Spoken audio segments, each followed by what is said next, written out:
नमस्कार दोस्तों, आज हम जितिया व्रत की कथाएं सुनेंगे। शुरुआत करते हैं चील सियार की कथा से। जितिया की कथा के अनुसार एक बार एक चील और एक मादा लोमड़ी नर्मदा नदी के पास हिमालय के जंगल में रहते थे। दोनों ने कुछ महिलाओं को पूजा करते और उपवास करते देखा और खुद को भी इसे करने की कामना की। उपवास के दौरान लोमड़ी को बहुत ही भूख लग गई और वह जाकर चुपके से मरे हुए जानवरों को खाने लगी। दूसरी ओर चील ने पूरे समर्पण के साथ व्रत का पालन किया और उसे पूरा किया। अगले जन्म में दोनों ने मनुष्य के रूप में जन्म लिया। चील के कई पुत्र हुए और वह सभी जीवित रहे, लेकिन सियार के पुत्र होकर मर जाते थे। इससे बदले की भावना से उसने चील के बच्चे को कई बार मारने का प्रयास किया, लेकिन वह सफल नहीं हुई। बाद में चील ने सियार को अपने पूर्व जन्म के जितिया व्रत के बारे में बताया। यह व्रत से सियार ने भी सुख प्राप्त किया। इस तरह यह व्रत संतान सुख की प्राप्ति के लिए जगत में प्रसिद्ध हुआ।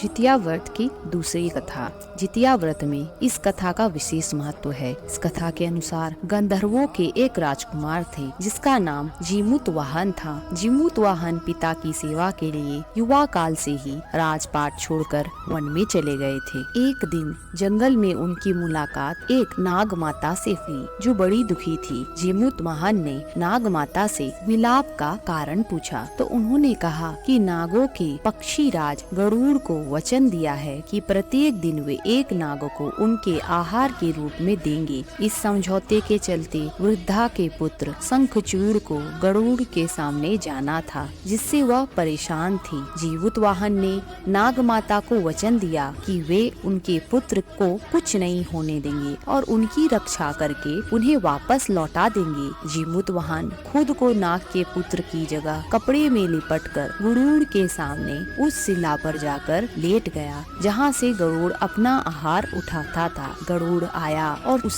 शिला पर से जीमूतवाहन को अपने पंजों में दबाकर पहाड़ की तरफ ले गया। गरुड़ ने देखा कि हर बार की तरह इस बार नाग ना चिल्ला रहा है और ना ही रो रहा है। उसने कपड़ा हटाया तो जीमूतवाहन को पाया। जीमूतवाहन ने सारी कहानी गरुड़ को बताई, जिसके बाद गरुड़ ने उसे छोड़ दिया। इतना ही नहीं, नागों को ना खाने का भी वचन दिया। इस तरह से जीमूतवाहन ने नागों की रक्षा की। तभी से संतान की सुरक्षा और सुख के लिए जितिया व्रत में जीमूतवाहन की पूजा अत्यंत शुभ फलदायी मानी जाती है। अब हम जानेंगे कि जीवित पुत्र का नाम कैसे पड़ा। अश्वत्थामा ने एक बार बदला लेने के लिए अभिमन्यु की पत्नी उत्तरा के गर्भ में पल रहे बच्चे को मारने का प्रयास किया। उसने ब्रह्मास्त्र से उत्तरा के गर्भ को नष्ट कर दिया। तब भगवान श्री कृष्ण ने उत्तरा के अजन्मी संतान को फिर से जीवित कर दिया। गर्भ में मरने के बाद जीवित रहने के कारण उस बच्चे को जीवित पुत्रिका के नाम से जाना जाता है। इस घटना के बाद से ही संतान की लंबी आयु के लिए जितिया का व्रत रखा जाता है।